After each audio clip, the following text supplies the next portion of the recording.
Hey. So, Come here often? today we're going to be doing our show recommendations to you guys. Netflix shows, and any shows pretty much, on any platform. I'm excited for this video. So am I. If you're new here, please subscribe and like the video. Anyways, I'm gonna get started because we have what are you doing? I have 10 shows listed and she has 30 shows, over 30 shows probably. Anyways, so we're gonna list the show, give a brief description of it, and then move to the next show. So, I'm gonna start off with Greenhouse Academy on Netflix. It's pretty much like a modern day Harry Potter. There are two houses that are fighting for one goal, basically, to be the top house of the show. Next we have Stranger Things, which is another Netflix original. If you guys have not watched Stranger Things, watch it! It's my favorite show of all time. Watch it. Is it really your favorite show of all time? Yes, it is. Let's see how many. I have 1, 2, 3, 4. I have 4 Stranger Things shirts. I have a poster. I have, what else do I have? I know I have more stuff. Oh, I have a Stranger Things background on PlayStation. I think that's it. Okay. A lot of Stranger Things stuff. That's like me with another show we'll get into. Yours is worse. I know mine's worse, okay? Then there's actually we don't. I have 5 Stranger Things shirts actually. I forgot about the one you got me. Oh, yeah. The Bloom 11 one. Yeah. The next show I would recommend, watch it cautiously, but we would recommend 13 Reasons Why, because that's how our friendship started. Pretty much. So bonding through the show. Yeah. Literally sophomore year of high school. You should try this show. I think you'll like it. And then next thing you know, 2-month black hole, and I binged the whole show, season 1, and I was addicted. It was bad. Next is Outer Banks, which is one of our favorite shows. Yes, Outer Banks is very good. JJ, best character. 1000%. But it's basically kind of I won't say Scooby Gang, because that's more Riverdale. It's very treasure hunty. Yeah, it's like a big group of friends, they go treasure hunting. No, Riverdale, no. Outer Banks is much more like the Scooby-Doo. Well, yeah, because Riverdale has derailed so much from season 1. Okay, next show we recommend is The Society. Great show, ended too soon. For sure. They canceled after season 1 and don't even get us started on how pissed we are about that. If you don't want to get invested into a show just to not have another season, don't watch it. Oh, yeah. Exactly. Don't watch it. Otherwise, you're going to feel our pain. Basically, these kids get deserted in their hometown, but all their parents are gone. Yeah, all the adults are gone. So basically, they have to build their own society together. Next, I will recommend Trinkets. This group of kids are in this program to recover from stealing. Next I recommend is the A-List. I just finished watching it a couple days ago, and it's kind of like a Stranger Things parallel a little bit. It has supernatural stuff in it and a girl with superpowers. Next we have Friends. It's about a group of friends living in New York City as they navigate love, life, and careers. There you go. I think that was the Netflix description at one point. Probably. Next we have The Fosters. Next we have the spin-off of The Fosters, which is Good Trouble. I haven't watched this past season, but so far it has been good. The only thing I would say is don't get too attached to couples in that show. Exactly, yeah. That's a fact. They just rip them apart like it's nothing. Yeah. Same with The Fosters. They did that all the time too. Next show. Yeah, no, exactly. Next show I recommend is Parenthood. Oldie, but well, it's not oldie, but it's from a few years ago. It's very good. It's also, again, kind of like The Fosters, except this is a blood-related family. Yeah, exactly. It's a big family. Yeah, there's a bunch of siblings. There's five siblings. 5 or 4 siblings, and it's siblings. Their lives with their families that they've created themselves, and there's just drama and the basics. Yeah. Next we have Love Victor, which is pretty much, it's about a Mexican family that moved to a small town to start over. And the main character happens to be a closeted gay kid, so and he's just exploring. He's exploring his sexuality. Yes. And coming to terms with it. If Yes. you've ever seen the movie Love, Simon, it's very much like that. It's kind of like a spin-off, but a show. Yeah, it's like it's not like another movie. They show some of Simon in Love, Victor, but it's very mostly his voice. Yeah, he's like one of the narrators of the show, I think. My top show of all time is Riverdale. That's my favorite show. It's pretty much it's based off the Archie comics, and it's about a bunch of teens. They're navigating through their own lives, and then there's like mysteries and stuff like that. That's my list. Oh.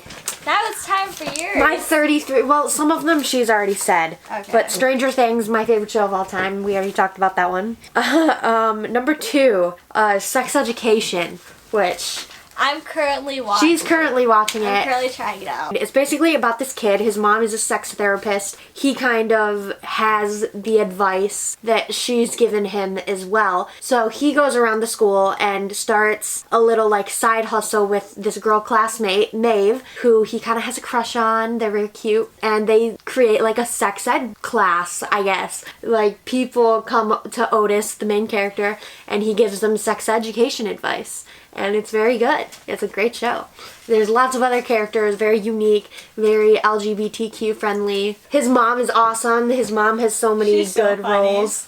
And then my third show is Atypical, which this one's kind of hit or miss with some people. Some people think it's very good autism representation. Some people think it's pretty bad. I, for one, think it's pretty good. But not only that, it's just a very good family show. It's highlights the importance of family and like having a child that does have autism. It deals with the struggles of that, and just it's kind of like it portrays a successful life for a child that's on the autism spectrum, and I think that's so cool because you don't see that much in TV shows. And my fourth show, second favorite show of all time, by the way, Umbrella Academy. Oh, where do I begin?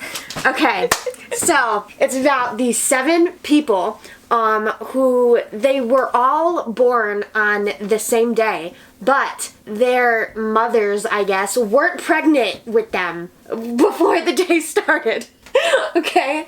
They were just born like that. And I think there was like 34. There was like a certain number. But this like eccentric billionaire like buys them off of their mothers. But he only gets 7 of them. So basically, he is kind of like a time traveler, I guess.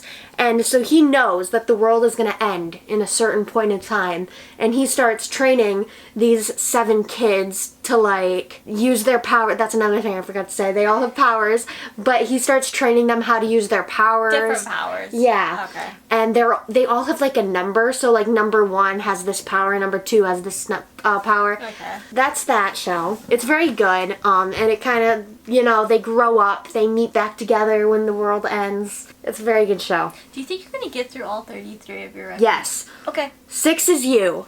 I'm skipping 5 because it was Outer Banks, and we already talked about that. Yeah. You is basically about a creepy dude. His name is Joe Goldberg. You've probably heard that name tossed around. He basically stalks people. Not people. He basically stalks girls he has intense romantic interest in, and he'll like start a relationship with them and do literally everything in his power to make sure that that woman is exclusively his, I guess. She can't really have friends. She can't really have like a close-knit bond with their family, otherwise he feels threatened. But it's crazy because the whole time he just views himself as the good guy. Okay. So much so that you start to like think, yeah, this guy is a good guy. But he's not. Clearly he's not. Yeah. Okay, number 7 is Black Mirror. Black Mirror is pretty easy to sum up, actually. It's just but every episode is different. It's a different story, different characters. And basically each episode is like a different, I guess sci-fi is a good way to say it. Like a sci-fi story, like ways that technology can become a threat to humanity, and like instead of highlighting the positives of technology, it highlights like what it can become and how it can be used negatively. And it's good. You should watch it. And number 9 is Skins. Basically, this show is phenomenal. Me and one of my other very close friends love the show. So basically, every 2 seasons becomes a new generation. Number 10 is The Good Place. A lot of people probably heard of this one. It's pretty recent. It's like The Good Place, which is heaven, and The Bad Place, which is hell. Like, these people die, and they go to either the good place or the bad place. It mostly takes place in the good place. We already talked about 13 Reasons Why. Haunting of Hill House is my next one. It's basically about a house that is haunted, and it's like generations of different people that lived there that now kind of haunt the residents, and it's kind of goes back and forth between like points of their life, so like their adulthood and then their childhood in the house, and it basically like their adulthood captures how they are affected by the house still to this day in their present lives. These are my rapid fire ones because these are ones that are good, but they aren't like my all-time favorite. So, Good Girls, it got canceled. I'm still devastated about that, but it has a lot of seasons, so don't be put off by the fact that it was canceled. It's basically about these 3 like middle-aged women who, you know, they have pretty boring lives, and then they decide to rob a bank one day because one of their friends' daughters is in a hospital and she needs money for a kidney transplant or something. I forgot what it was, but it's good. They go into like a life of crime because of it. And then 14, I'm not okay with this. This is a show that got canceled after 1 season, and if you're put off by that, don't watch it,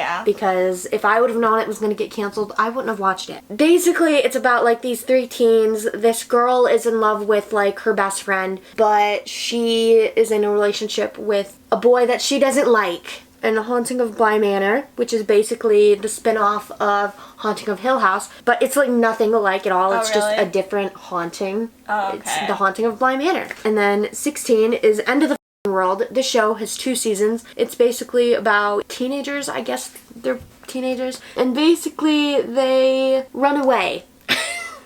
They go on the run, and the girl wants to finally meet her dad because she never really had a good relationship with him, and she wants to go find him. So they run away together, away from their bad lives, to go off together and find her dad. And then The Circle!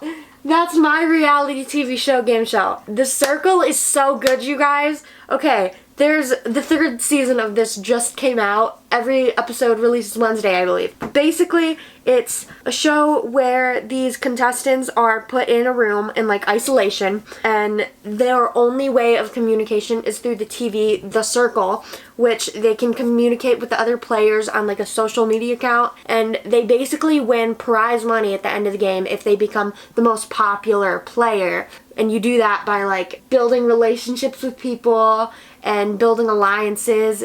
It's very good. Highly recommend. The Society, everything's another show that got canceled after 1 season. They are in high school. There's love triangles. It's good, but got canceled after 1 season, so, you know.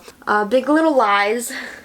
I love the show. I watched the show with my mom. Basically, it's about these 3 or 4 moms who have like a mysterious kind of life going on, you know? Okay. Like, it's more like a not everything is as it seems type of thing. And Little Fires Everywhere is kind of the same vibe as Big Little Lies, honestly.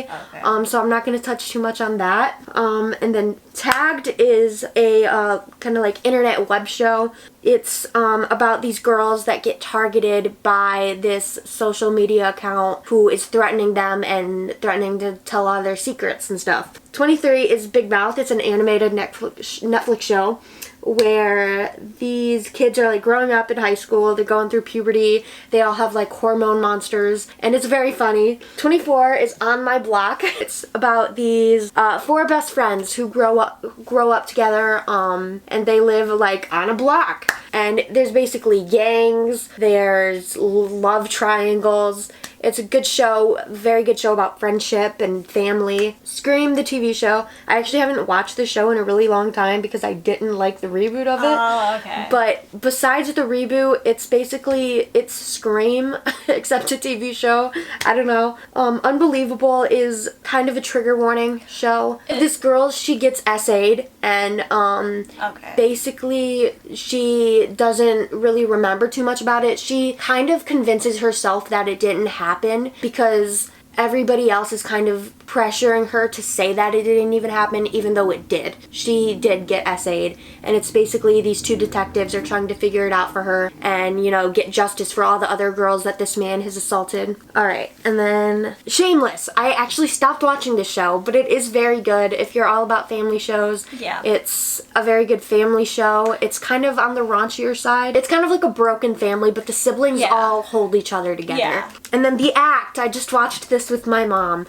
It's about the Gypsy Rose Blanchard case, which if you don't know about that case, holy sh**. I had that on my list, but I scribbled it out because I didn't finish it. That case is insane. And I watched like at least 4 to 5 episodes. Joey King does great. And Patricia Arquette do amazing. They're so good. They do phenomenal jobs. They do. At acting it out. Like they do like probably. And Joey King and Gypsy Rose Blanchard look so similar. It's insane. Like if you actually like want like I don't know, it's a really intense but good portrayal and show for sure. Yeah. It's all based on true events. Yeah. Alright, and then 32 is The Office. Everybody knows about The Office. It's basically a workplace comedy. Yeah. And 33 is a show I'm actually in the middle of watching right now. It's called 9 Perfect Strangers. It's on Hulu, but it's basically about this weird guru. She's like a mental health guru, and she's like trying to get these people's lives back on track and like help them heal. But she's got some wickedness going on underneath. She's got some ulterior motives, and I don't really know what that is yet. Oh, it's also by the same person that does Big Little Lies, so. But yeah, that is our complete list. Our completed list. Even I thought the couple that I had was a bit, and then I was like, oh no, Melissa will have more for sure. Oh yeah. But anyways, if you guys enjoyed this video, then please give it a thumbs up. But that is our completed recommendations of shows lists. Anyways, thank you for watching. Thank you for being in the video. You're welcome. Yeah, I will hopefully see you guys in my next video. Bye guys.